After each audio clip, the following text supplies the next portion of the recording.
are not clear exactly yet, but we're getting there. I think it's just important to remember that, you know, the Door County economy thrives on the arts. And so if kids go through this program and are in a beautiful space where they can get that experience, they can get real full-time jobs here right in their county in the arts, which I think is just great. It's a huge economic driver for us. So I think any investment in that space is to the good, you know. We can entertain questions that you might have right now. Maybe I would just throw out Holly, and again, I think all of us sitting here know this. We're going way back to the capital referendum planning, right, which several years ago, as we looked at different pieces, right, that now have come to fruition, right, clearly we're supported by the community.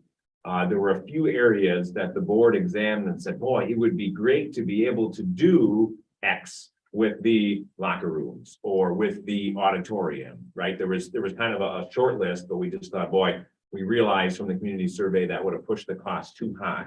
But what was kind of cool, and I still think of it all the time, and as we went through those conversations, right? Bob Nickel was the one every time lobbying for, boy, it would be great to at least update the seats in the auditorium, right? But we got to a point where there was Myron, right, our construction partner, or EUA, our architect partner, even they knew that we kind of joked about Bob's seats, right? Bob's chairs, Bob, you know, that it was like, oh, it'd be nice to do. Well, at some point, we're going to do it. Yeah. And that was a part of how this all, you know, came about, right? As many of us were talking 12, 13 months ago, like, okay, how do we try to make it happen? And then, as you said so well, Holly, like, well, let's not limit ourselves just to seats, like, well, flooring, you know, other things that naturally, and rather than just say, well, administratively, we would just decide to do X, Y, or Z.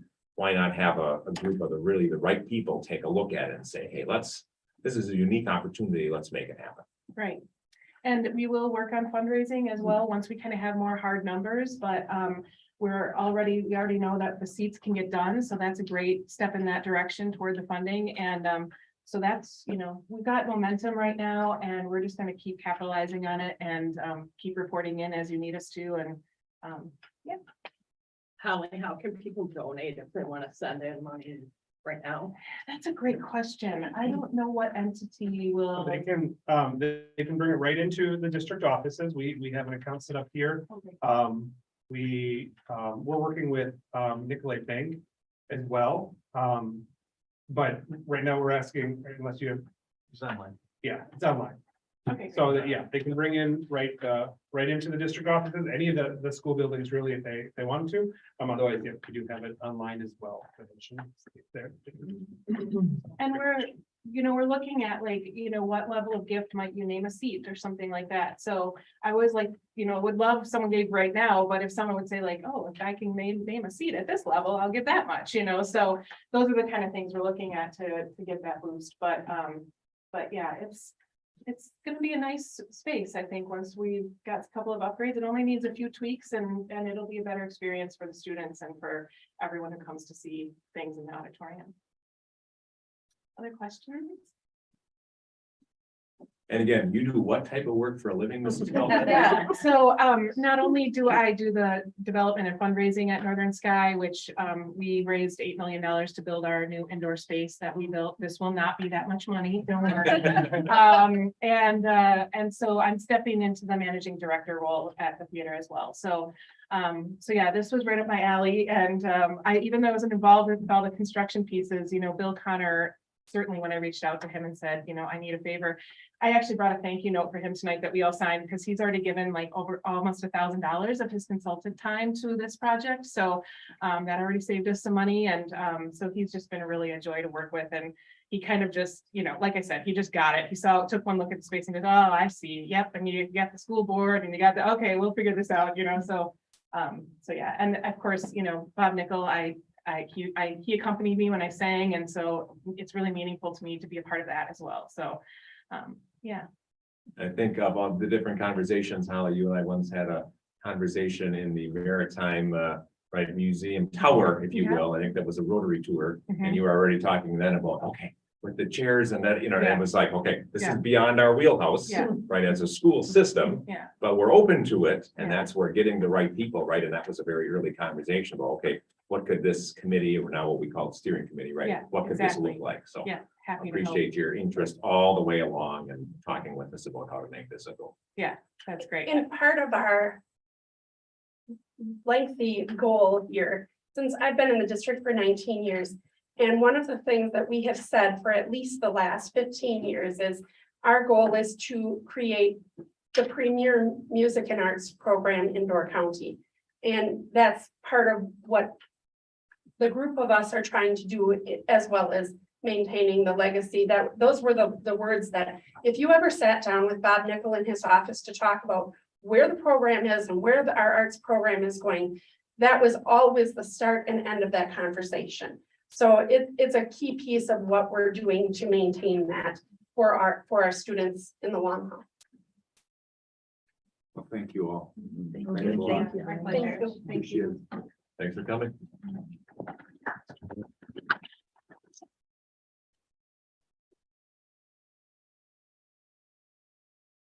Well, now we are down to the consent agenda, I believe. So I will read the consent agenda. It is point one to approve the meeting minutes of the regular meeting of February 15th, 2023, and the learning session of March 1st, 2023. Approve February bills. Then point three, grants and donations. We had a $50 anonymous donation to the special education department. Sturgeon Bay PTG donated $232 for 4K to attend the Todd Farr performance at the Widener Center. Raybrook approved a grant for the tech ed equipment. Raybrook also approved a grant for the playground equipment. The parent teacher group donated $250 for Sawyer parent teacher conferences, as well as $200 for Sunrise parent teacher conferences. Destination Imagination received $100 from State Farm. The district received a sustainability grant from the Door County community for $8,000 to be utilized to support mental health services in the district. Thank you to the businesses, groups, and individuals associated for their generosity. Point four, resignations and retirements. Deb Holland is retiring from her reading interventionist position at Sawyer School. Thank Deb for her time. Point five, the second reading of the board policy updates.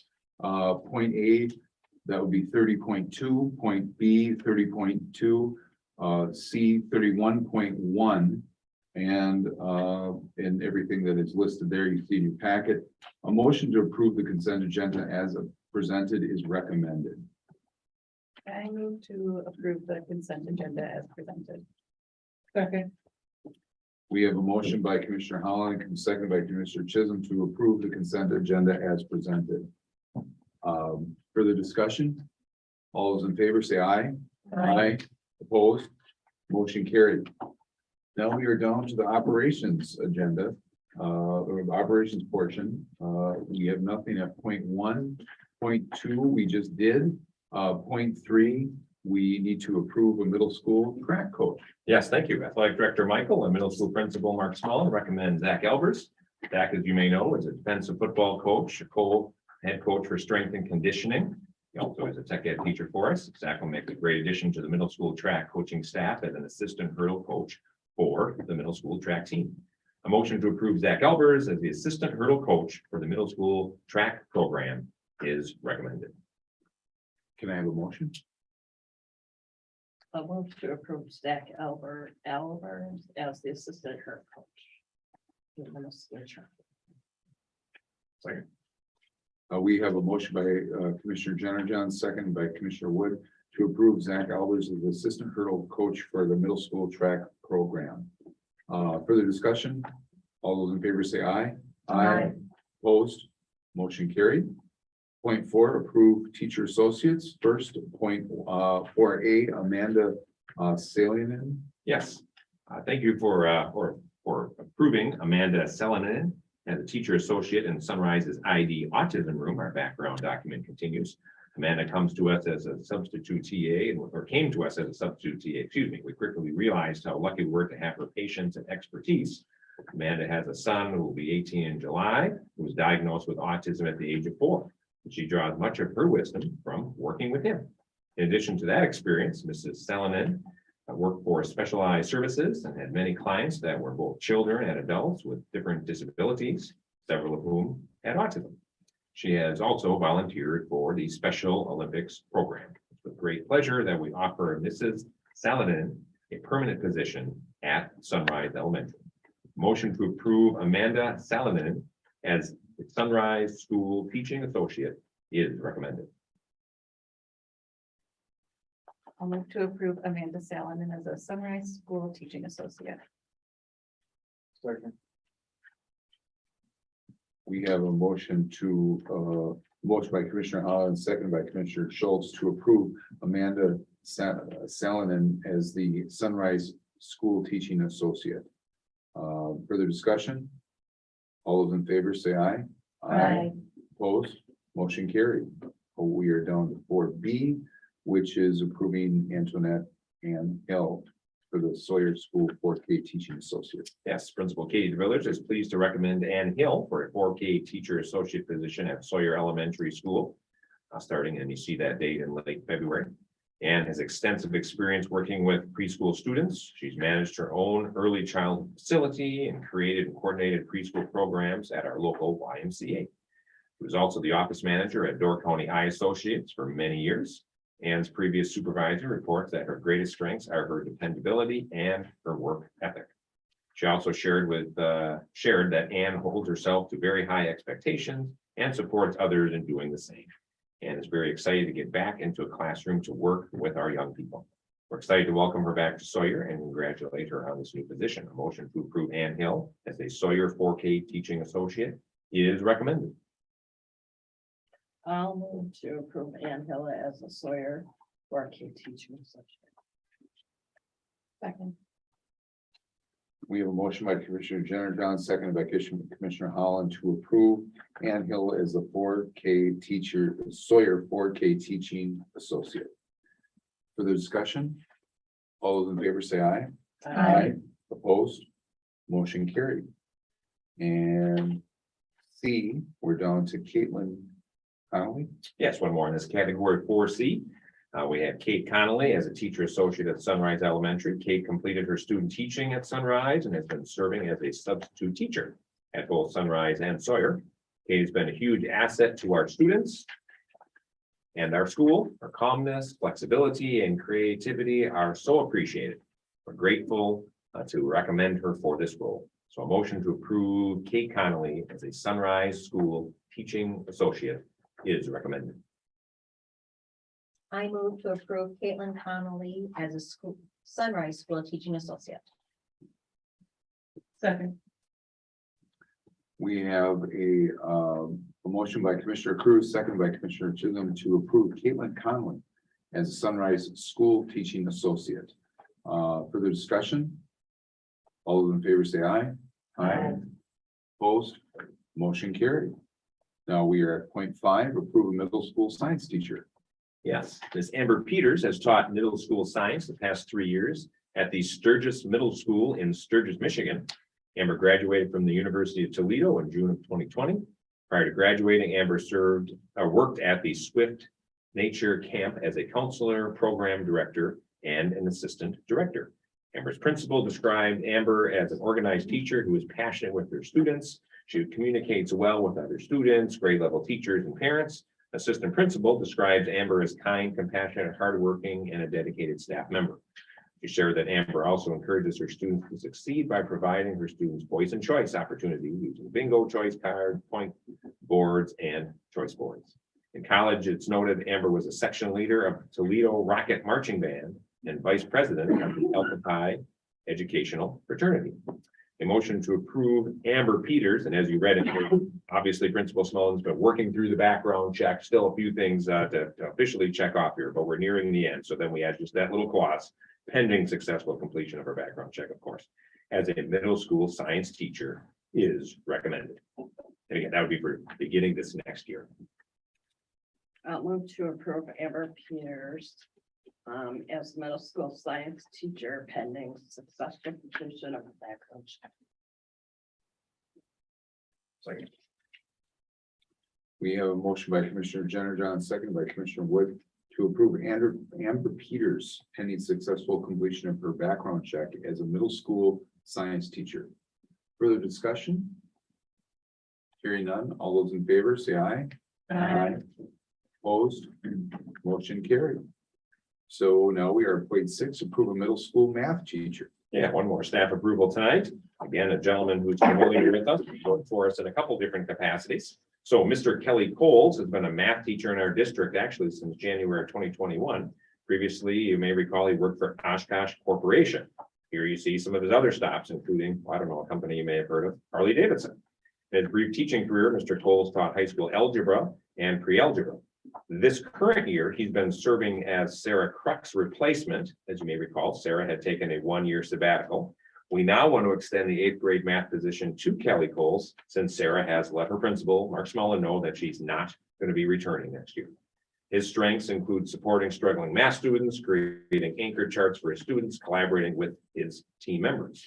Kelly has referenced several middle school, or had refereed, several middle school football games and tutored high school students. I know my own kid happens to be one that pops down from the high school on occasion to pay Mr. Coles a visit. Mr. Coles attended Stout, earned his Master of Science at MSOE and his MBA at Marquette University. He has teaching licenses as noted there with math, as well as elementary and middle school. In his free time, he enjoys concerts, painting, and spending time with a grandchild. A motion to approve Mr. Kelly Coles as a middle school math teacher is recommended. I move to approve Kelly Coles as the middle school math teacher. Second. I have a motion by Commissioner Cruz, seconded by Commissioner Holland to approve Kelly Coles as a middle school math teacher. Any further discussion? All those in favor say aye. Aye. Motion carried. Oh, I should be opposed. Any opposed? No opposed. Motion carried. All right, now we're down to point 7, update on the summer school programming. This is an informational item only. Yeah, I'll ask Jed Weber to come on down to the podium here for a moment. Now, one could argue who would oppose Mr. Coles being hired, right? It's all good. We understand. Yeah, So we've got one more informational update, then we've got a little bit of policy stuff, and then we'll go to reports. So keeping things moving along. You can read, you've heard updates from me going back to the fall about kind of the vision for trying to get some different things going with summer school for the benefit of kids and families and learning loss and whatnot, as well as support our staff members who are interested in that type of work over the summer. You see some of that. We talked a lot about summer school in the admin meeting today, so maybe I'll just stop talking and turn it over to Jen. Jen, what are some of the updates as far as the school board and any general public? Because I know we'll have more sign up for families right before and after spring break. Yes, so registration officially went live early Monday morning for all Sturgeon Bay School District students. And as of 6 o'clock this afternoon, there were already 33 students registered from elementary through seniors in high school. Primarily at this point, most of those students are at the elementary level. I was just doing a little digging into the way that I can see how these registrations are stacking up. And at the secondary level, lots of interest in some of those sporting and activity type classes, which is really to be expected. So we do know that, this coming right as we start to think about heading into spring break, we kind of expected there maybe to be a little bit of a slow start, but it'll remain open to Sturgeon Bay students until I think the 27th of March. And then it will open up to all students, not just Sturgeon Bay students, until April 10th. Closes officially so that we can start getting everything pulled together and communicate final numbers and things to our staff and to parents by April 21st. We added this morning an additional pickup and drop off point. So originally we had slated both Walgreens and the YMCA here in town as pickup and drop off points. Today, we added the Boys and Girls Club and we got confirmation, thanks to Principal Katie Smullen from the Boys and Girls Club today that they're all good to go with that. We also moved from Walgreens as a pickup drop off area to the Lansing Center. And so if you recall, that's very close to Walgreens, but it kind of removes our students and all that kind of chaos away from that busy area, especially now that we know that new Quick Trip will be going in. There'll be some additional traffic and things there. And this is actually a great move, I think, because when our students are dropped off there, they, in many cases, will just go right into the Lansing Center and continue their day, if they've registered for some of those YMCA classes. Same thing is true at both of our other drop-off points, right? If families have arranged priorly to have their students participate in Boys and Girls Club activities and events, or here at the YMCA, then of course they'd be welcome to do that. We are working with the YMCA and their summer lunch program, and we are slated to be one of the lunch sites. So they're just adding us, and so our kids upon dismissal will be able to pick up a lunch before they leave, and that bag lunch will also include breakfast for the following morning. So I think that the next time we update, we'll have some exciting news about which classes are a go, and I'll have more registration numbers to share with you. And I just can't walk away without saying again, none of this would have been possible without the help of Stephen Jacobson, who is sitting in the back of the room.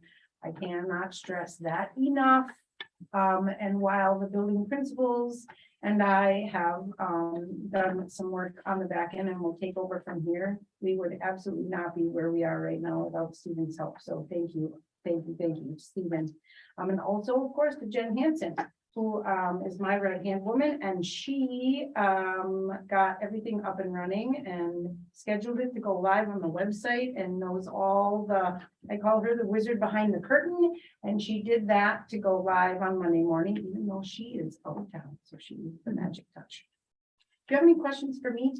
I do, Jen. Yeah. Could you repeat the date that when it'll be open for homeschool and the parochial school kids? Yes, open to all starting on April 10th. Okay, I wrote down March 27th. What did you say about So March March 27th? 27th is the date that we want Sturgeon Bay School District students to be registered. Okay, so April 10th is the date that other All- kids. Anybody can register. Yep, Any- and then we what close about- it completely on April 21st. Wonderful. Mhm. Sturgeon Bay District kids. So Sturgeon Bay School District kids can register from now until the 27th. Right. And then anybody, Anybody, But you're gonna close it down for like a week or something like that, between 3/27 and 4/10, or you? yeah, so we can get our numbers together and just make sure that we have enough space, and we will probably, I mean, what we'll want to do is keep classes open that people are very interested in, and probably reshuffle and before we open it back up again for everybody. thank you. Thanks. Probably from a board perspective, what didn't come up, but Jen knows this is very true, so I'll just say it. We have some staff members certainly that maybe live in a neighboring district, and they're interested in doing summer school. And so as we were setting this up since the beginning, it's like, wow, they want to be able to teach, but they also want their, young son, daughter, whatever, to be able to attend. And so as the team was talking about, what are the different ways to go about this, I think Mark, from his background, Mark Smullen as well, as talking to Steve, and it was kind of like, well, maybe what we want to do was kind of have the early registration, one might, call it, for Sturgeon Bay kids, families, to kind of like, all right, they get first crack, so to speak. There's still going to be other opportunities, and then it kind of opens up. So it's not like, Sturgeon Bay family that didn't apply or didn't, indicate their intent. Oh, they thought of it later. Well, we're still going to want to work them in, but we kind of wanted to give them first crack and then see where it goes from there, if that makes sense. Thank you. Thank you, Jen. More to come. So next we are to the policy end of things here tonight.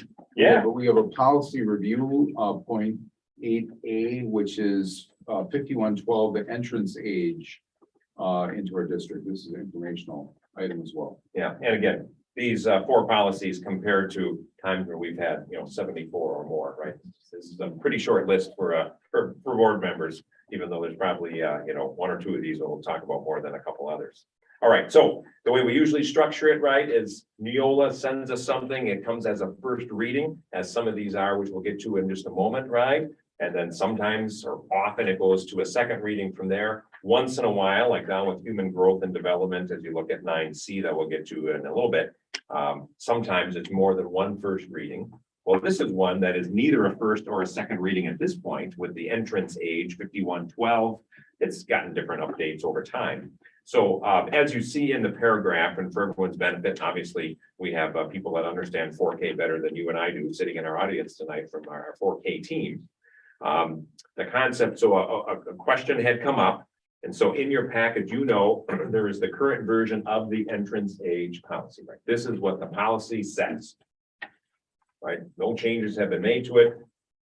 Excuse me. You see, you did a little highlighting on there as Principal DeVillers and I have talked about this a couple of different times. I don't know if it's ironic that with the Aaron Rodgers situation, I happened to pick Packer green and gold when I was highlighting or not, now that I think about it, but maybe that's how it strikes me tonight.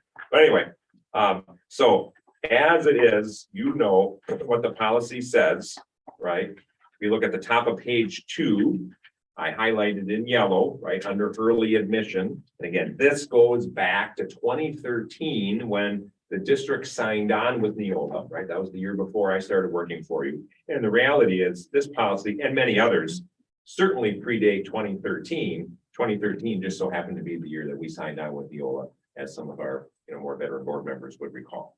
So as you see highlighted in again, that Packer yellow near the top of page 2, I've got that, the district does not currently allow early entrance to 4-year-old. And then why would there be, why would it be worded entrance age and this other piece as far as early admission, really that's for 5-year-old kindergarten. So again, what my attempt, and as Mike and I have talked about this and others, it's like, okay, how do we try to capture, as with any of these policies, sometimes it can get confusing or lost in the weeds. And so the green highlighting deals with 5K, the yellow deals with 4K, just so at a glance, you can quickly see, oh, this is what the policy says, this is how it is and isn't. All right, then again, as kind of noted in the background, right, we've got a little paragraph there. So long story short, so one of the times Katie DeVillers and I were talking about whatever it was we talked about, she had mentioned that she was going to be talking with the 4K team about, again, other Sawyer 4K business. And mentioned, this question had come up. Is it okay if I mention it to the team? And of course, obviously mention it to the team. And so they've had at least a couple of conversations. I think another conversation after school today, if I understand correctly. And then, so again, Katie can address that as needed for the group. But long story short, we have a policy which we've had for a long time. This is what it says. So the question that had come up was first to Principal DeVillers, and then the person had contacted me, well, can they have early entry? As per the policy, the answer would be no. So then the question comes, and where the board has a chance to discuss, and I know at least a person or two that have a different opinion or thoughts on this. The reality is, well, the policy is the policy, we have it. But as with other policies and questions that sometimes come up from the board, if the board says, okay, we would like, superintendent, principal, teachers, whatever, to give us some information, and you have some in your packet already, to consider, if we were going to make a modification to the policy, what does that look like? Or theoretically, does the board talk about it and it doesn't go further after tonight? I guess it's kind of the range, right, Mike, as we kind of laid out how that usually works. So that's a little bit more behind the scenes, kind of for the benefit of 4K teachers in the audience who thankfully don't normally have to deal with policy because they have other things to do. And board, you're kind of used to how it works. But that's kind of it in a nutshell. So let me pause at this point. Initial board member questions, comments, whatnot, and then both Principal DeVillers and Director Weber are kind of on standby if we want to hear more from them at the podium.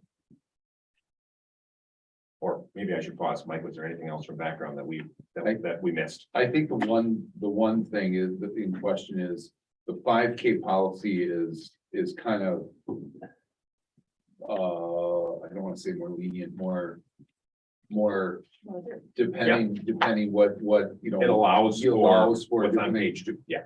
The question is, does 4K do the same? Do we adopt the same policy for 4K as 5K? Because as we know, kids are going to be in different places depending on where they're at. Or is it a hard stop? Is it to use lingo, a hard no? Is it a hard no at 4K that it is, this is the time period and this is the way it should be? And I do have a thought on that. Yeah, go ahead. We do have a policy for 5K. And we will allow students into 5K, but then they're missing 4K because we have no early entrance to 4K. And in things that I read from the teachers, that's a concern for them that students are missing the 4K readiness. And how do they get that if they're missing it? And the parents want them to go early to 5K. So that's why I think the 4K thing, we really need to look at it. Look at it in a way that it would be the same way, more lenient, is that what you're saying? Right. Or, You know, yeah, the period of time that it goes out to, you know, maybe November 1st is a long, you know, May that is. I have no problem shortening that up, but I think if we're gonna have a 5K policy to allow kids early, we should really look at having a 4K also. So that they're not missing the 4K piece and when they jump to 5K. right. But then we would have the language that they'd have to be at a certain level that would be Follow the determined by language that's in the 5K. in the 5K, right? So maybe to summarize, if I'm hearing correctly, and again, obviously, we've been in contact on this, Tina, or the board should know that if they don't already. So a couple of pieces, having some variation of like the procedures outlined in 5K, applying that to 4K would be something you'd like us to consider. And then the caveat, as you mentioned to that, is that if with the younger kiddos, right, a 2-month window, September 1 to November 1, right, as it's currently listed for 5K. What I think you're throwing out as well, you know, obviously there's some concerns about opening that up, right? Right. We can see the information from the 4K team, of course, as you have. Well, perhaps the window appropriate to 4K, if we were to do something, should be shorter, right? And that was something I know you had mentioned to me verbally too, when we had a phone conversation recently. And I'm not sure why it was written that way for 5K. I wasn't around for that when that policy was written, so I have no idea how they came up with the dates they did. But that's what our current policy is. It's not, they're not a compulsory school age yet at 4 and 5, so I'm assuming we have more flexibility in how we write that policy. Right. And theoretically, even, again, the superintendent will make it about snow days just for a second, right? Even though we're all sick of it. I know I am. And I won't be checking the weather next Monday morning for once on a Monday. But as we think about those hours of attendance that we talk about, right? For the little kids, it's different. Right? So we know elementary is different than secondary. And as we get to your point, right, Beth, as you get into the younger, well, it's not the same compulsory attendance to begin with. It's important attendance, as we all know, right? Seeing kids and you see the 4K teachers, right, having the, concern about the kind of a growing trend of kids not being ready to start school. I mean, that's, For I don't sure. think any of us are surprised by that based on other things we've seen and heard intellectually, academically, behaviorally, ability to, sit and wait, stand in the line, et cetera, right? I mean, all these different things that matches with what you've heard from the principals and teachers before. Other thoughts? And I think there are students that have a September birthday that could be read.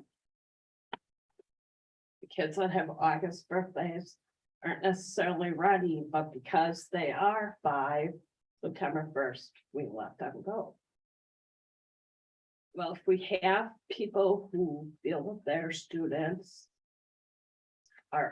will be 5 in September, actually, we're letting them go through October right now too.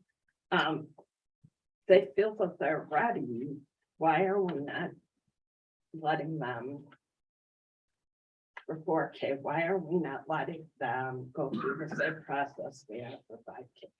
I'm sort of wondering it in the opposite direction, like, do we need to have that special exception for 5K, especially now that we have 4K? Is that something we have to continue? I mean, The good news, and I think Beth, you alluded to it, right, with compulsory attendance being different. I mean, theoretically, as a board policy, the board can kind of do what it wants to a point. Mhm. It's not something that's come up. I can think of one time it's come up in the last, at least the 9 years I've been here. It wasn't something that was common or came up a lot from Ann Schmegel's conversations with me, going back, right? She completed 15 years in the district. So I don't think it's something that's come up often. Mhm. But now it's come up, theoretically once in the last year and once in the last couple weeks. Again, one being 5K, one Well, 4. we think we don't have an early entrance at all. Yeah, I mean, we have the students that are going to be by the end of whatever, by November 1st can be in 4K anyway now. So I don't see the need for the kindergarten exemption for the age thing. And reading the comments from the teachers and also having a 4-year-old who was 2 weeks too young for the 4K cutoff last year. I understand that making an exception for kids that are, I know that like, it seems arbitrary, August 1st, 30th versus September 1st. I think they're barely ready enough to come to school as it is with the September 1st, the August 30th birthday. And thinking about all of the assessments that might have to come into a 2-month window for these exceptions. I don't know. I guess I'm not convinced that we need an exception for either 4K or kindergarten. So you wouldn't allow children in early. Ever, Well, because that's kind of what I'm hearing. yeah, I think I'm not convinced by the information we have that it is what's best for the school right now in order to serve the children. What do our educators say? Dave's.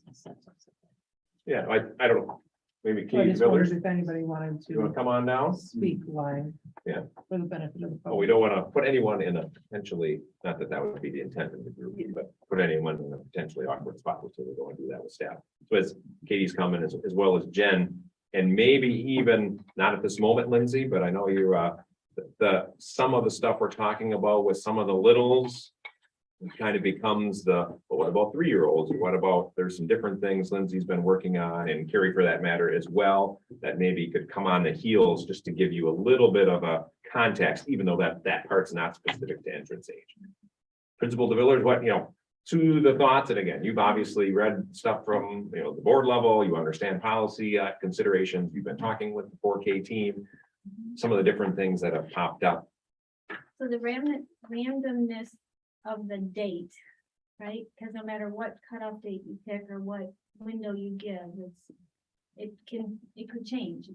It's really not about that as much in talking with the 4K folks as it is about giving them every opportunity to be successful.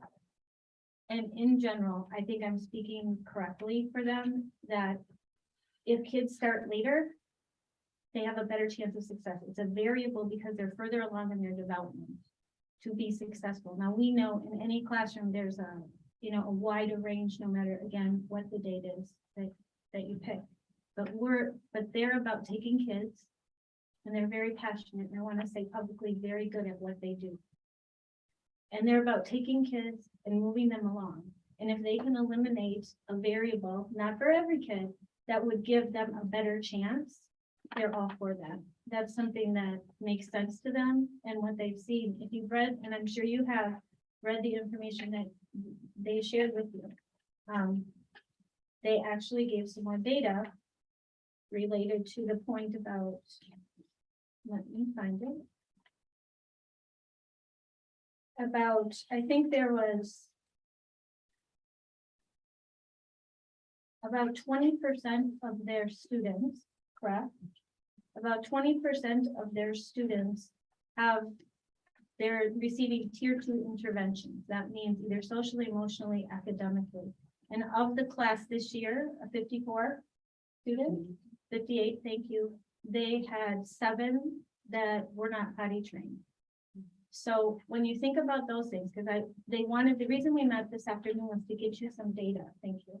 To get you some data points, to make sure that we weren't just saying things that didn't make sense. And I will tell you that they had a very short amount of time from the time we had this request to preparing for the board meeting, and that if more information is wanted or research cited or whatever, we're all glad to do that for you.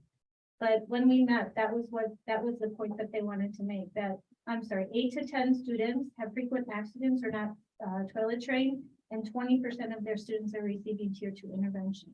So not every kid, because you would never say there's a normal, you would never say that every kid's the same. But if you can eliminate the variable and have them have more time from an educator perspective, it just makes total sense to them. There has to be the educator perspective and there has to be the parent perspective. We see kids differently. We just had conferences at Sawyer, right? And during those conferences, and many of those conferences, you have a parent perspective. You have unconditional love for your student. I have to share something personal. I don't have my phone, but I really want to because my daughter-in-law is in labor right now. And so my grandchild is coming, my first grandchild, right? Very excited. So if I'm a little frazzled, that's what's going on here. And what I would say to you is that parent perspective is so important. You get this newborn baby and you have these great ideas in the world. Both of you that have children know that. Right? And then they get to school and sometimes they struggle, and those are those hard conversations sometimes during conferences. We have good conferences too, and what's going well, we always share what's going well. But the educator's perspective and the reason for giving you this information is to be considered because it's different than a parent's perspective. Right? And if we don't have both working together and agreeing and committing to educating our children, we're not going to get anywhere. So it's really important that I wanted to make that delineation because that's a hard one.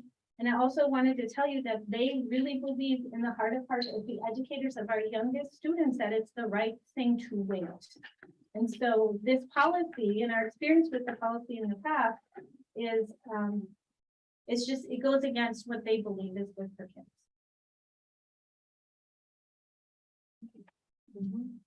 So can I ask, I'm just gonna ask you, because you're the kind of the head of the building. And excited to become a grandma and Yeah, exactly. no time. So this is kind of like, are you for the hard stop or the hard like date or not? For 4K. Yeah. You're asking my personal. I'm asking you first on 4K, on 5K, I'm whatever. absolutely for the hard stop on 4K. Okay, And I would echo that that's what the 4K feel for the reason that I just tried to explain to you. okay. Okay, I have a question. You would go. If there's 8 to 10 students that aren't toilet trained, why are they in school? Because that is part of our entrance into school. You have to meet these things and they're not meeting them. Why are you keeping them? Or why did they get in the first place? I mean, really.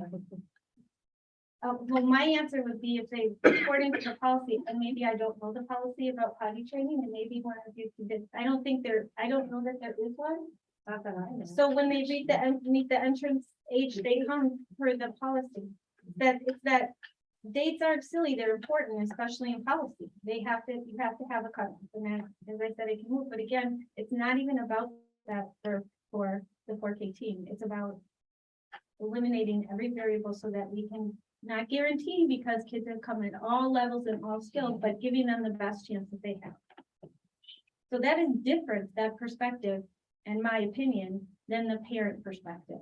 Right? And in the policy, it talks about it can't be for convenience. It has to be for the general welfare, you've all read it, of the child, right? That's a little mushy, to be honest with you, the general welfare of the child. Restricted. Yeah. Yeah. So, I mean, you could write policy all day. It's always going to be a little mushy. There's never a perfect. You can only do what you can do. So it's a good policy. That's not what I'm saying. What I'm saying is parents come in with an expectation. Teachers have knowledge and skill that should be honored. And this policy puts that in an interesting place. Because it's a philosophical discussion. It's a big philosophical discussion. And it isn't, also one more point, it isn't making a decision about 4K. It's making a decision about the trajectory of a kid through 12th grade in our district, right? And they're from an educator's perspective, that doesn't make sense. They'll use the word push or rush, but to do that, to not give them the time, even if kids are gifted and talented and way off the charts, the opportunity to develop, to be with their peers, their developmental peers, as much as possible, and give them the time to develop those non-academic skills, That is really important to an educator. It might not be to a parent. I get it. I totally get it. And that's why this policy is hard. And I think that's why we have the exception policy. Because in all the years that we've had this policy, we've had now 2 requests. So how many kids did in that September birthday cutoff? I think that's on here. Did we do that? Just give me a second, sorry, And how many parents are, because we wanted to answer Brought that that. question for you. you know, Well, how many the other concern- parents? Apparently none. I'm sorry. But to this Yeah, I don't point. mean to interrupt, but that's the concern. That's why we looked up that data Right. point. Can you Yep. look at that for me while you're here? The concern is this will grow, that it's kind of odd that you had this on the books since 2013 and now all of a sudden. And last year, when we had a request at kindergarten, we had parents inquiring, right? 2 parents, I think, right after that. And for their children after the September cutoff. Yeah, I believe so. And to the point that you were making, that is a concern, that it's gonna grow. And that your policy we took at Sawyer last year, and we created a system by which we assessed and we met. You'll see in the document possibly, or it might have been added, they wanted to give you data, so it took approximately 4 to 6 hours to do that process, to test, to meet. I think we met at least 3 times with the family, right? And then meetings and so forth. And the question and concern from 4K is a relevant one. And it's about the time and the place and the space to be able to do that assessment, because they should be doing that assessment. They're closer, they're the closest ones to the work. They understand early childhood. They're the basis of how we can celebrate all of the things that happen in the school district. Our job at Sawyer is to set the table and make sure that they're off to a good start. And that's why this is a very philosophical, passionate thing for the 4K team, because they're in it every day and they understand that. Well, something that was very surprising to me was this 8 kids not potty trained. I just. From having my own side, I can't believe that at that age, right? So we didn't even have a 4K program. Right. You know, not too many years ago. I was on the board when that was formed, so. We obviously have more issues like this because we are servicing those kids that we didn't service that young before. I don't know, I guess what I'm leading to is Tina's got a point. I mean, Yes. how do we, I mean. If it's gotta go both ways, right? Like the question, like, we have everything laid out right here for 5K, right? And it's like your child should be superior in intellectual growth to do blah, blah, blah, blah, blah.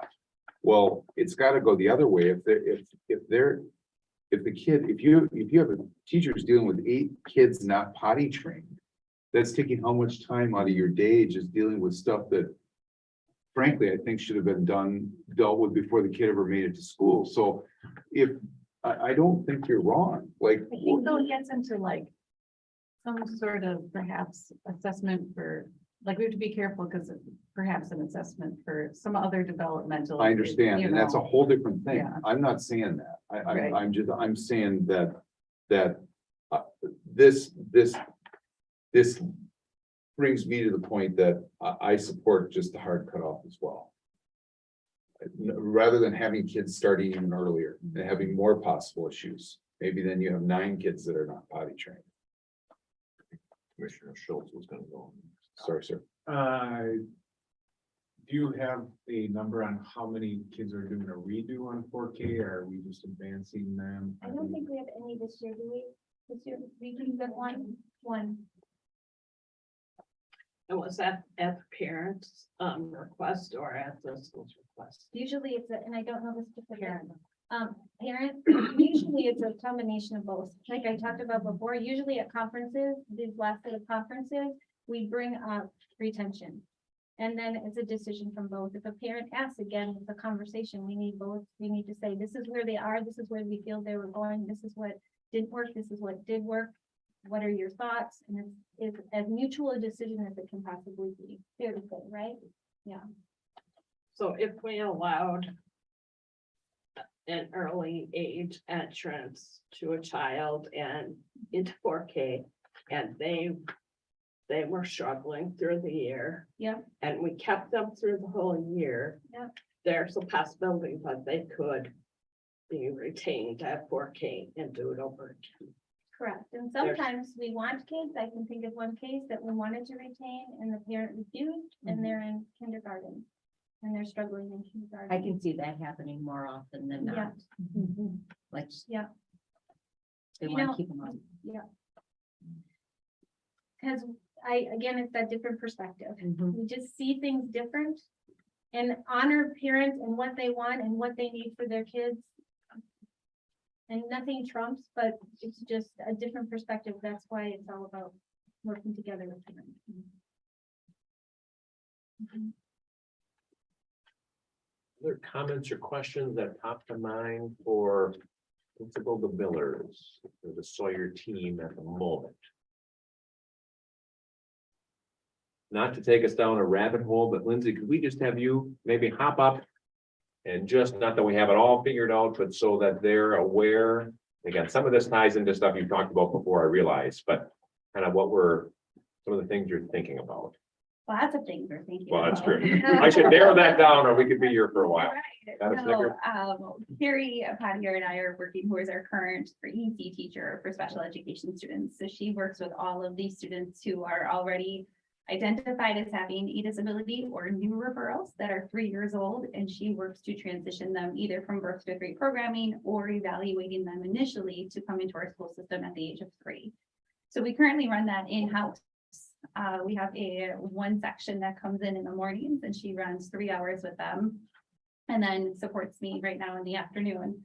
What we're working toward and working with DPI on, and this is kind of a state initiative and it's been for a few years. You may remember me talking about getting back points on our indicators, right? There's a lot of them, but we always lose a point on providing education for our 3-year-olds in the least restrictive environment. DPI calls least restrictive environment for 3-year-olds in their home environment and or daycare around same aged peers. Because we don't have regular education students who are 3 within our program, we lose a point on that every year. It's a little bit arbitrary, but DPI wants to see us push kids back out into that least restrictive environment. And so we've been doing a lot of talking this year, a lot of talking with other school districts who have already made this transition to educating 3-year-olds within their least restrictive environment. And we're heavily, I'd say, leaning toward moving our program that way. Not a hard cutoff, but changing how we approach that so that instead of our students coming into Sawyer School District or Sawyer School Building, what we'll do is we'll take all of our services and we'll meet students out where they are. So whether it's in their home, whether it's in a daycare, we'll go find them. And so that means our early childhood teacher, OT, PT, speech and language, all of us will be providing services out. So where I think it connects to this conversation is that as that changes, our students will, right now it's a nice flow for our 3-year-olds to come into 4K or 5K. And sometimes we hold on to them in 3K another year. Sometimes they, we don't push them ahead to 4K.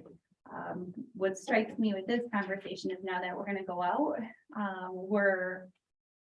it changes our philosophy of how we approach those services because they're not getting a lot of times those social skills or those developmentally appropriate social skills because many of our students either aren't in daycare or are at home with parents. And so when we talk about them then transitioning to 4K, that too makes me a little bit nervous about not having that hard cutoff. Because we already know that our students are coming in without the skills needed most of the time, majority of the time to be successful in 4K.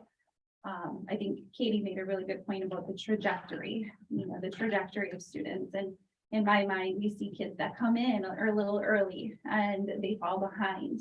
And what that does to students when they're always behind at such a young age, you can see it. Our first and second graders are like, yep, this is just me. I'm not there. I'm not caught up. I can't do it. And then you start seeing an increase in special education referrals, intervention students and so forth. So it's not just yes, it is just an arbitrary date, but it's a bigger system-wide issue that we really need to have a good handle on and be on the same page about, because it can lead to, more issues down the road. Without giving too, no, that's perfect, thank you, Okay. Lindsay. Without giving too much away, so one of the other thoughts perhaps that you and Carrie have been talking about, and some of the things you and I have talked about, like with 3-year-olds, Mhm. maybe having some sort of community connection where Yeah. the kids that we're serving, whether it's, you and Carrie or the person who follows Carrie, right, being able to, okay, we can go out and do that with the new model, if we go that route. But then having a place, for example, maybe at the YMCA, where those kids and others can come together, right, same age peers, that we could work with them with story time, whatnot. So we'll just Yeah. talk briefly about that. Yeah, for sure. So a lot of the districts that we're talking with, as we transition, that have already gone through this process, and I'll note too that we are not being required to do it from DPI yet, but we also don't want to be in a position to be required because we want to be able to design it ourselves. So that's why we're moving a little earlier on it. Because we want control of what this looks like. And so we've been in communication with YMCA. And as they look to redesign the space that they're building, we're thinking of offering community events for this age group. So 3-year-old play groups, 4-year-old play groups, story time, playtime activities where students can come in to our building and or the YMCA, if that's where we end up being, for more interaction with the teachers, with the related service providers, where we almost use it as ongoing screening all year, and we eliminate those 2 big screening days.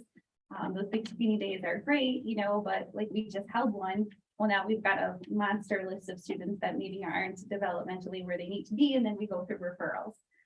In our minds, and you can correct me if I'm wrong, it makes a little bit more sense to be offering those play groups, those sessions and things that we can get, our eyes and hands on kids all year and give parents an opportunity who maybe don't want to sign up for 4K or 5K, but they're looking for a way to connect to our school. So instead of enrolling early, we can still invite them in. We can invite them to these play groups and sessions and things where they get acclimated to the school setting without being there every single day. So the current kids that you're screening and finding this list, are we inviting them into 4K or are we holding them back? Even though their birthday meets the September 1st cutoff. I don't think we ever hold anyone back from enrolling if they meet that cutoff. We're a public institution, and so we serve whoever comes through our doors in whatever developmental stage they're at. So for a lot of our kids, they're not potty trained. We don't have the social skills. They haven't, you think about, well, I've been at home with grandma and grandpa all day, right? Like there's all sorts of different, scenarios that we see our students in. And so for me, if they meet that age level where they come into 4K, there's never a time that we look at a student and say, no, you're not ready. You don't have the skills, because it's our job to then teach them those skills. So if we have a parent request, what we're kind of saying now is we're not gonna honor that request because of that September 1st cutoff. Maybe we need to move our September 1st cutoff to something else. Maybe that needs to be bumped. If they're not ready by September 1st, then we're still working them into the test. There's an issue there. And how do we fix it? I think you're always, I'm sorry, I don't. Yeah, go I ahead. think you're always gonna have an issue, no matter where we move that darn date, right? We can move it to December. We're still gonna have kids that are, meet that cutoff and they're still gonna be behind. So I feel like we can move the goalpost any which way that we want. Right now, the policy is September 1st, and that's what we've built our 4K program on. So now to, navigate that and move it up or whatnot, or bring in, will we have a ton of applicants? I don't know. But to add that extra component to the 4K team that already is taking in all of these things, high, low, middle, the ground, they're meeting them.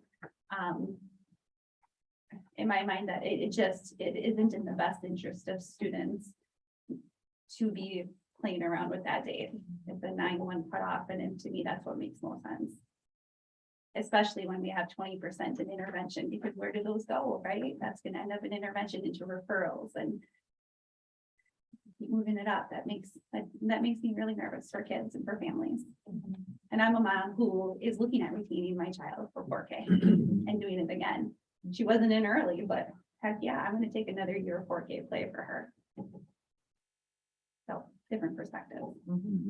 So perhaps where I think where everyone agrees is that, there are some components, again, aside from age, dates, whatever, right, where things aren't going as well as we would all want for the benefit of some of our kiddos, right? Whether we see that perspective from the board or a parent, a grandparent, and obviously for our 4K staff. And maybe taking some of those idea or items that have already been identified, and maybe a couple more that'll come up in the next month or whatever. And say, what are some ways to try to address these? Again, you've got a little bit of a snapshot, even though that doesn't deal with this policy about the 3-year-olds and some of the things these Lindsay and Carrie have been talking about. Maybe there's a way to circle back and share some more information about, what could that look like in the future?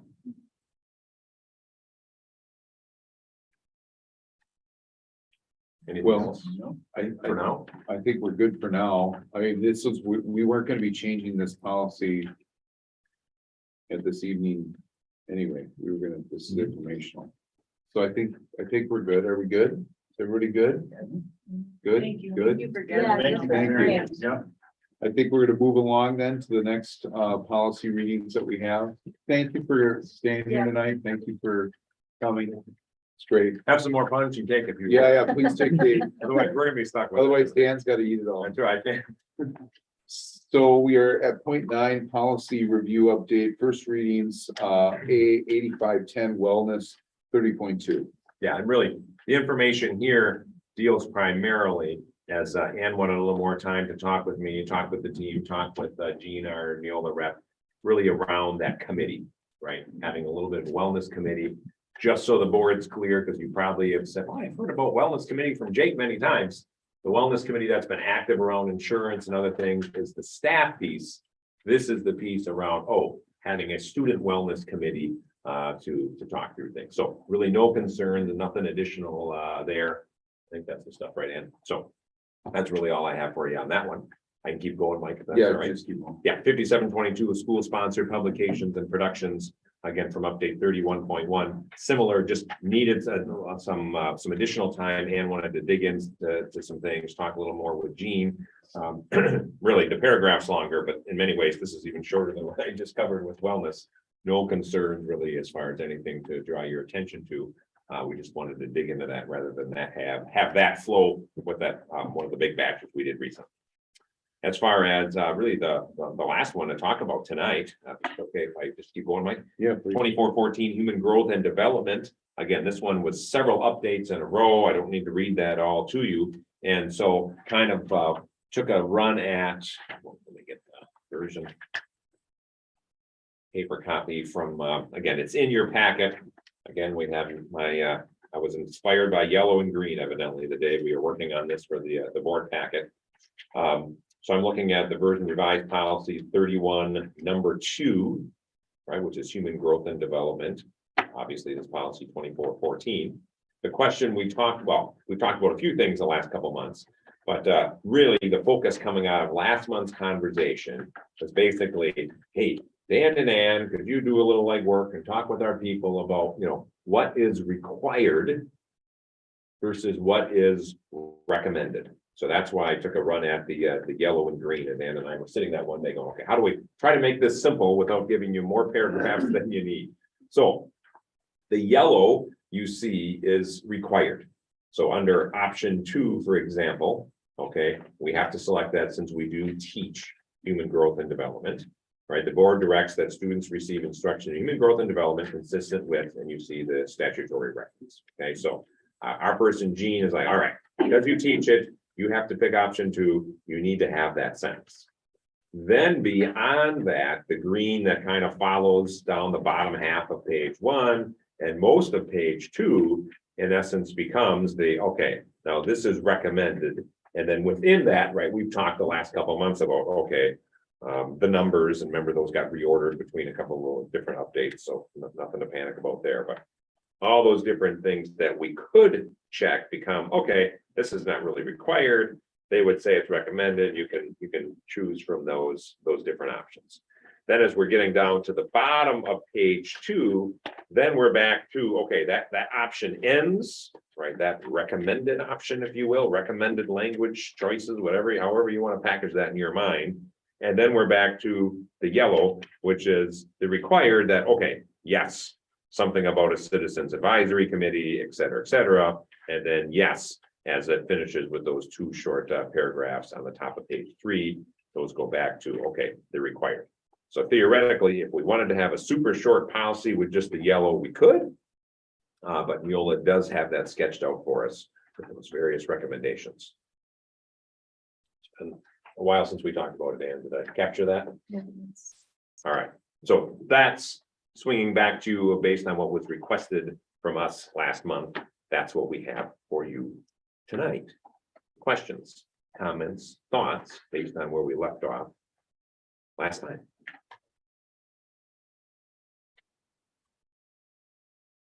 Can we just adopt the Neola suggested verbiage? So the green X's are Neola's recommendations, or those are boxes that we check? We checked those based off of great question, Jake. Coming into last month's conversation, which if I'm remembering now, again, as I'm looking near the top of page 2, I don't know if that's exactly what you're saying, Jake, but it's bringing it back to me, right? Those were the options. Then this is 5, 6, and 7. I think it was numbered differently before, and we had a conversation about, well, do we include some of the list, all of the list? Do we need to include it since we're already teaching it, or some of those types of things? Kind of where That's we left the off. basis of my question. I mean,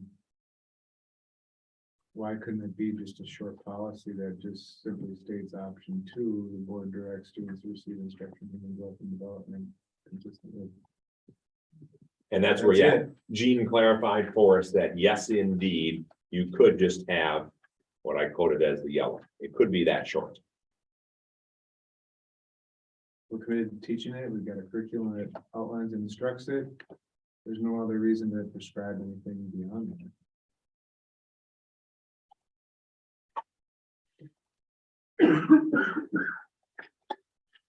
I would support that. And then the district is leaning on that advisory committee to actually. Which is what we do in every other classroom setting.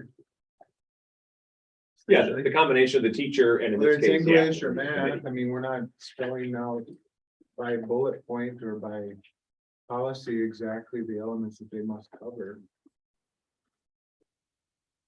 And again, it's not about the boxes, what I'm about to say, or the checks, exits, excuse me.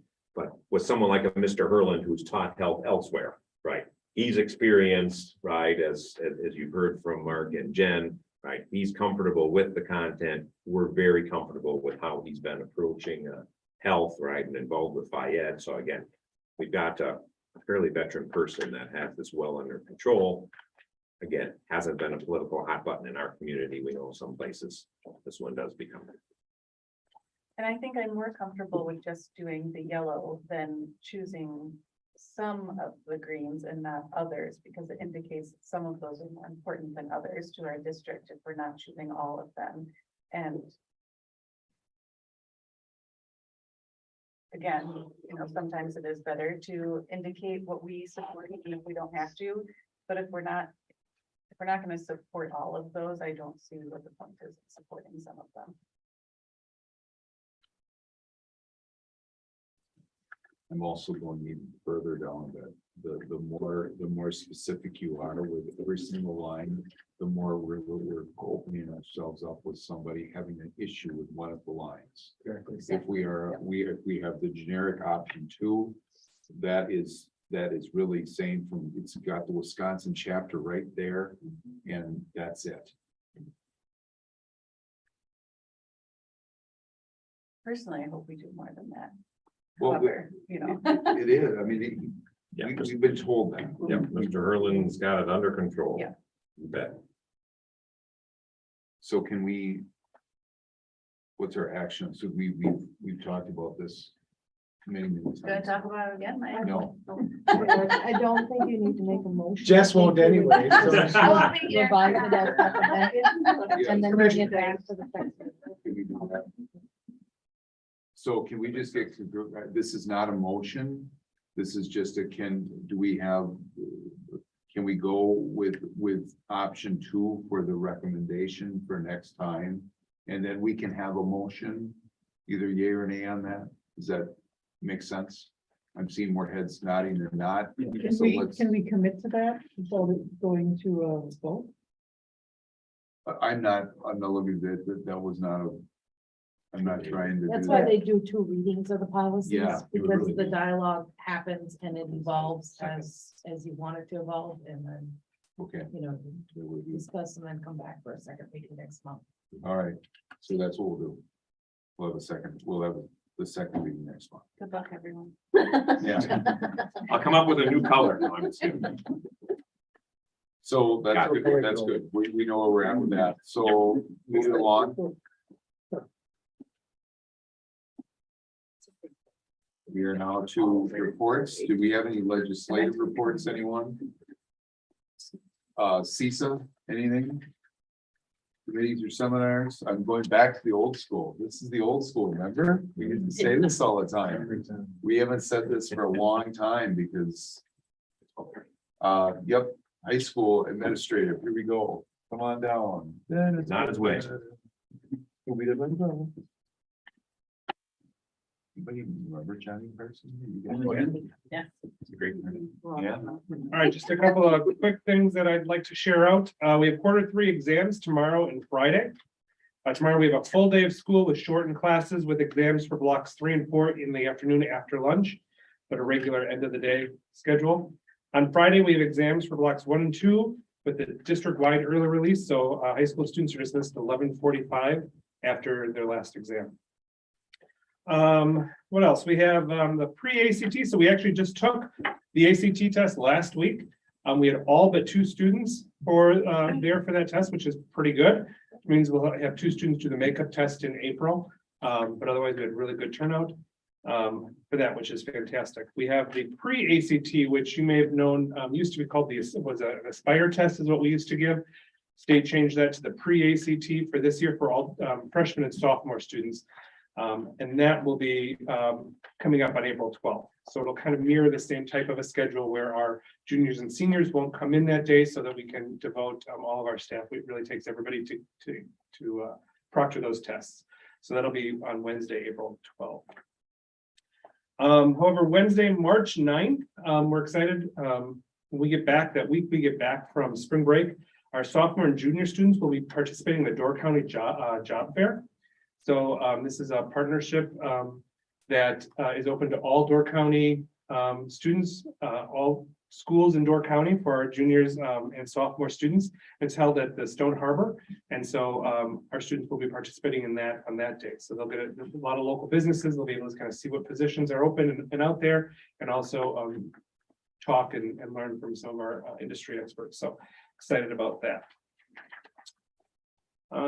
The other thing I just want to give a quick update on is our computer science. If you remember back when we approved the course guide for this upcoming school year, for the next school year, we talked about some new programs, some new classes that we're offering, and 2 new classes we're offering are computer science programming. And so we applied and received a CISA 7 grant to actually send a team down to CISA 7 headquarters. And there's 4 sessions throughout the second semester. And so there's a team of us, myself, Jen Weber, Jen Hansen, and then 2 of our teachers, Josh Hallbaker and Scott McFarland, who are attending these sessions. And it's really just a great opportunity for us because it's a new program for us to really get some good insights about what that could look like, how we want to shape that class, what that can be. And preliminary numbers from our course registrations that we got back, we're going to be running both of those classes next year. And one of them is an AP computer science. So we're pretty excited to be offering that new AP class here for our students. So just want to let you know what some of that work is there. And then finally, just a few postseason wrestling accolades I'd like to recognize tonight.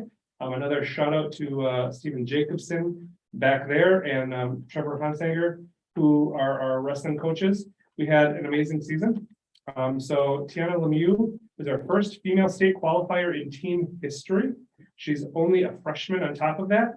Despite battling a knee injury all season, she posted a 15-8 record against female opponents and finished the state tournament ranked in the top 12 of all 165 pounders in Wisconsin.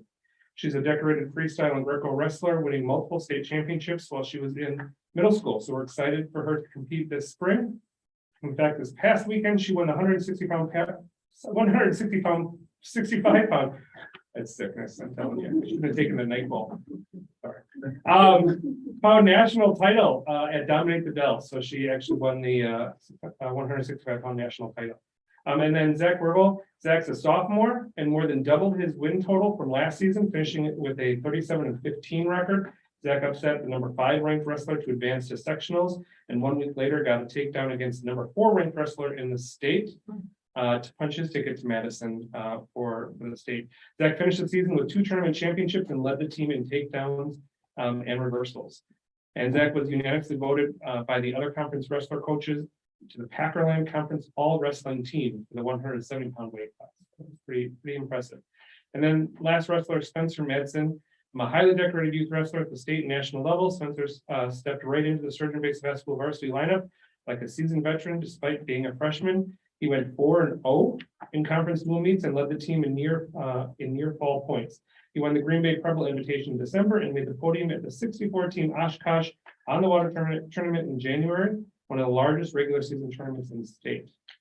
Spencer was also unanimously voted to the Packerland Conference All Wrestling Team for the 126 pound weight class. So as you have seen, as we've talked throughout this whole year, some really great things happening in the sports world. We have a little bit of a lull right now before we pick things back up and start all of our spring sports if the weather will cooperate. So we will see.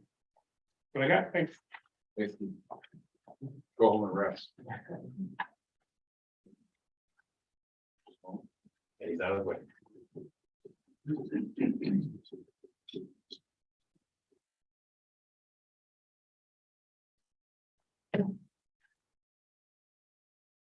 It's been a busy week this week. I just want to let you know our math team competed. 13 teams out of 13 teams of 8 participated in the Door County math team. We had the following students on our team. We had a blended team of 6th, 7th, and 8th graders.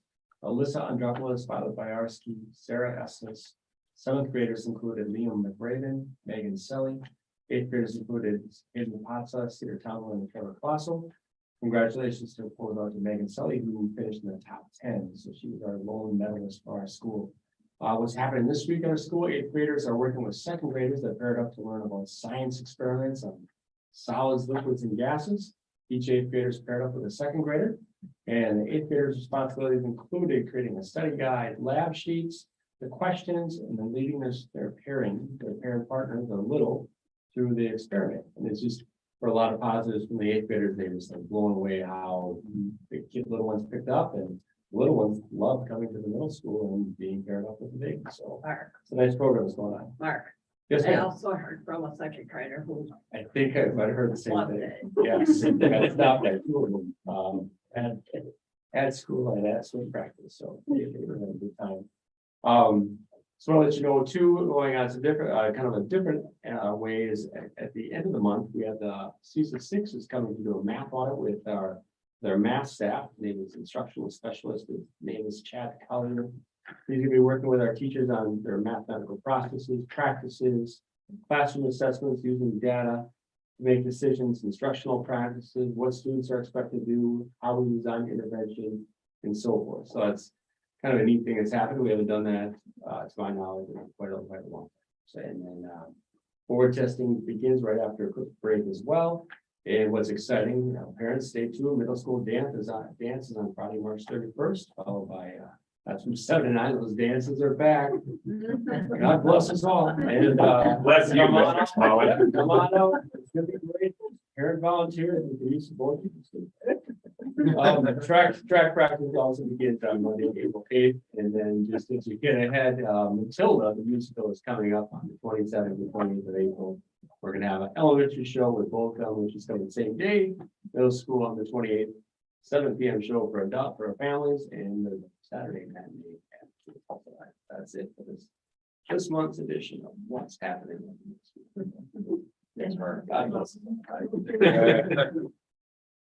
Oh, supervising dances. Oh, how I missed that. Not really. Mrs. Smolin, how are you? Oh, hi, everyone. Things are going well at Sunrise. We had a Pennies for a Purpose campaign where students raised money for the earthquake victims in Syria and Turkey. So that was really cool. They had fun sabotaging each other and raised over $1,000 with some matching gifts from staff. That was pretty cool. So big thanks to Mr. Degendorf who ran that and some of the matching gifts. So that was really cool.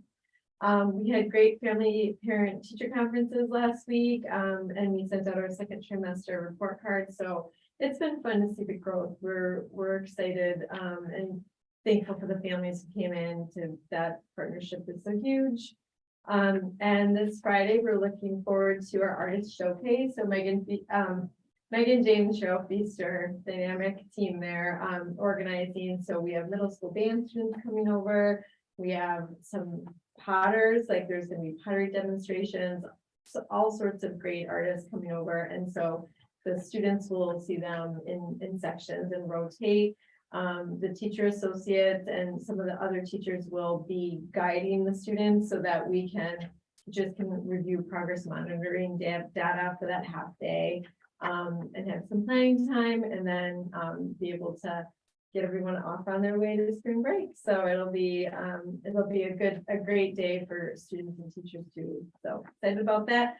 Summer school, we are getting excited about that, getting all that information out. And we'll have a family game night on March 30th. When we come back from spring break, the Notchery is sponsoring that with their PTOs. They're bringing in games and PTOs having a good old fashioned bake sale. So I just feel I was like, all right, this is it'll be a great opportunity for families to come together, and we're working on our STEAM night in April, so we're bringing that back. That feels good.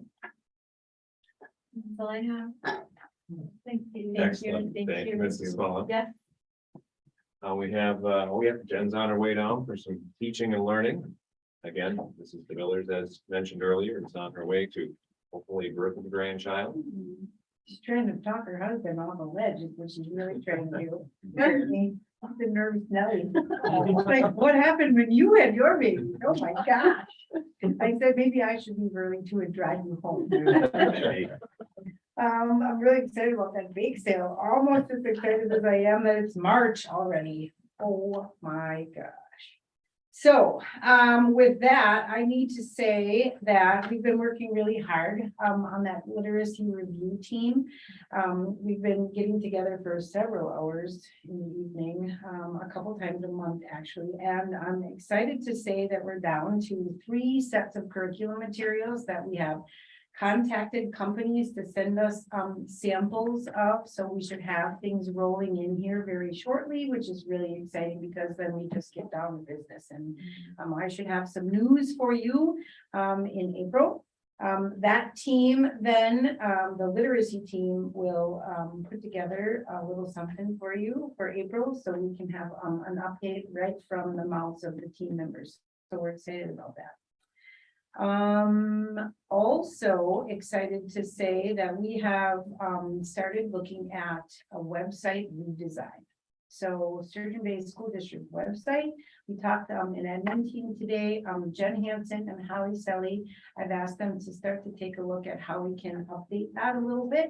And most importantly, make it a little more mobile friendly. So if you ever try to go to our school website on your device, it's wonky to say the least, right? So we're looking at updating that and just making it a little more appealing and easier to navigate. So more to come on that as well. And finally, when I asked my team what else is going on, Spencer reminded me, and I'm happy to report that, you know, earlier this year, the tech department took over the social media accounts, like managing that, specifically Spencer. So he's the other wizard behind the curtain and he's amazing. He wanted me to let you know that the interaction and engagement on our social media sites has gone up tremendously since last year. So this is a fun fact. Facebook, our interaction has gone up 67.5% since last year. But more exciting than that is our numbers for Instagram, because Instagram is really our kids, right? There are students that are interacting with Instagram, parents, people like us, old folks, right? Tune into Facebook, but we have seen a 214.9% increase in engagement on Instagram, which is huge because those are our kids interacting and tuning in to see what's going on.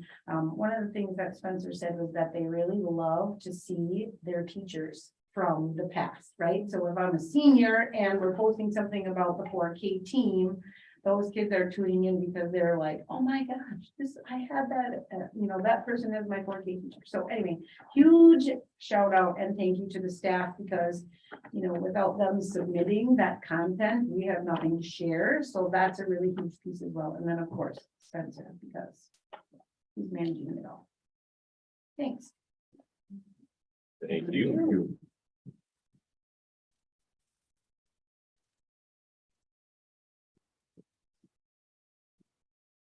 I don't have any major updates other than, we're working like crazy and everybody's really, really busy and everyone on our team from people services to special education is doing a fantastic job, especially this time of year when, it's snowing and it's sunny and it's spring break and all these feelings, right? So just a plug and kudos to our team. But also one big last, probably not the last ever, but thank you to our every community partner organization in Door County who attended our first resource fair. We held it in the high school commons and we ended up with 40+ different vendors, organizations that came. And it was just a really cool event. It was cool because you came in and the tables were lined and it was busy, but it was because our organizations were so busy talking to each other too, visiting each other's booths, catching up, sharing, what their organization offers, what they can provide, how they can work together. And then as parents and students came through there, sharing all of that together. So it was just a really cool atmosphere to be at.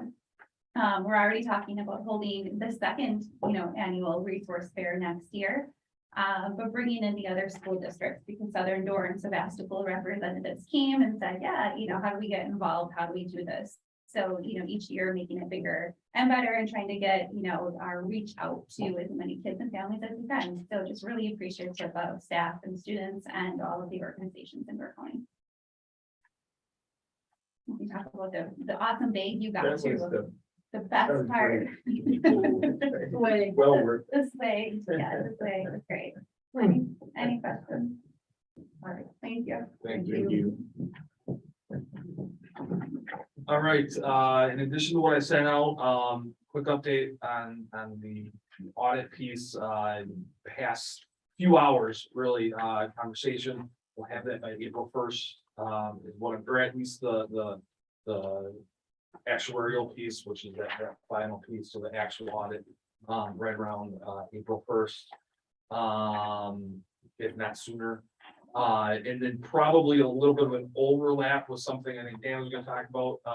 Dan and I met with our compensation committee yesterday afternoon to talk a little bit more about time off for teachers and is there a different way to look at the 10 days, sick days that they're allotted per the handbook.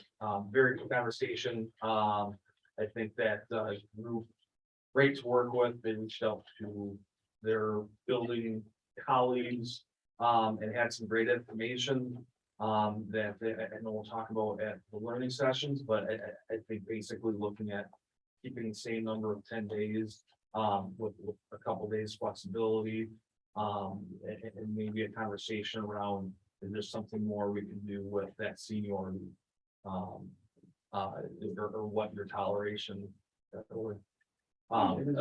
it now would be around that. So that's I think the gist of the conversation. Thank you. I like toleration. It's good. You're up. Teaching and learning section, just to highlight one item. Got this data guy I worked with back in my principal days, Eric Larson. You'll hear more from the team, but we have him coming in June, early summer to meet with the principals and their leadership teams. So you'll probably hear about that at some point. And then we're gonna have him come in to work more with not only principals, but more of their faculty members next fall in October. Under community engagement, I'll highlight one or two items. Legislative days for anyone interested. So Door County Economic Development is working right. Door and Kiwanee County Legislative Days. It's been kind of got a little funky during COVID, obviously, but every other year. So there's information on the DC EDC website that anyone can sign up, or if you know someone at work that might be interested. Plan is to have some of our high school kids involved again in kind of 5-6 issues, around water and other types of things. Just put in a plug for that if you know anyone who might be interested. Mike and I went to an interesting meeting last week. Every other week, the mayor gets a group together for some economic development conversations. And it was the first time that they had asked us to attend. So that was a nice session. Mike and I can tell you more about that if you want, from housing to who's coming to town and who's inquiring, and just a lot of good progress has been made. And I know you've given them positive feedback on that as well. Finally, kind of in the finance, facilities and operations, I won't highlight anything that I had already had, but then kind of in closing, Jake touched on the conversation with teachers. So as follow up to our last learning session, right? We work with them, getting some information. We'll have something for you for the next learning session. And then just mentioning every now and again, Joel Kitchens and I make contact to invite the Door and Kiwanee County superintendents in. I reached out to him on Friday, and so we're arranging that for probably May 30 or March 31st, excuse me, to host that here again. Have a number of students be able to meet with Joel and talk about different issues, state budget, et cetera. So I'll stop on that. There's one stat from the meeting in the city that I think you all should know as board members, because it was very interesting and enlightening. There are 298 units right now that are going to be online sometime within this year or maybe early next year at the latest. 298. Now that's apartments, that's condo type apartments, that's duplexes, but 298, which the crisis we've had for housing in the city. For our own teachers. Remember, we had a teacher that was commuting from a condo or some craziness 2 years ago in the fall. Remember this? They got the teaching job and they couldn't find anywhere to live. So, and I'm sure, Jake, you have workers that want to come here and they can't. The hospitals had this. We had a doctor, a nurse practitioner that was living in a garage. Brian Stevens told me about that 2 summers ago. This is amazing, I think, and they're really, really, really working hard to make that happen. So I was impressed. Anyway, that's it. Well, and along with that, as a school district, yes, we want to see housing for families, right, our kiddos, staff members, et cetera. But we always want to see more single family housing too. Yes. Right? And the city acknowledges, and so when they have their next kind of developer tour, they had one in June before, going back before COVID. They're going to have one again this June. So DC, EDC and the city are working on that, and they'll have me attend as a district rep.